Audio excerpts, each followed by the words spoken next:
அமிர்தத்தை பெற வேண்டுமென்று தேவர்களும் அசுரர்களும் பார்க்கடலை கடைய மேருமலையை மத்தாகவும் வாசுகியை நானாகவும் வைத்து கடைய முற்பட்ட போது மத்து தங்குவதற்கு இடமில்லாமையால் கடைய முடியவில்லையாம். விஷ்ணு கூர்வ வடிவம் எடுத்து மேருமலையை முதுகில் தாங்கினாராம். அதனால் பார்க்கடல் கடையப்பட்டதாம். தேவர்களுடைய பேராசை காரணமாக கடைய வேண்டிய வேகம் அதிகப்பட்டவுடன் பார்க்கடலிலிருந்து மிக பெரிய விஷம் வெளியே வந்து தேவருலகம் முழுவதையும் மூடிக்கொண்டதாம். அதன் பயனாக தேவர்கள் உடல் கருத்துப்போயினராம். விஷ்ணுவோ விஷம் பரவியதால் நீல நிறத்தை பெற்றுவிட்டாராம்.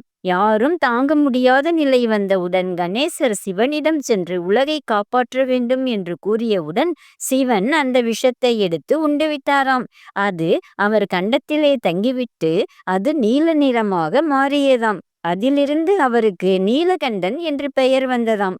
சிவலிங்கத்தின் இலக்கணத்தை ஒருமுறை அகஸ்தியருக்கு நந்தி விளக்கி கூறினாராம். சத்வ ரஜஸ் தமஸ் ஆகிய முக்குணங்களையும் தன்னுள் பெற்று நிற்பவள் பிரகிருதியாவாள்.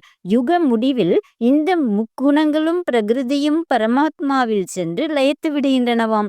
அவ்வாறு லயத்த நிலையில் அது லிங்க வடிவாக காட்சியளிக்கிறது.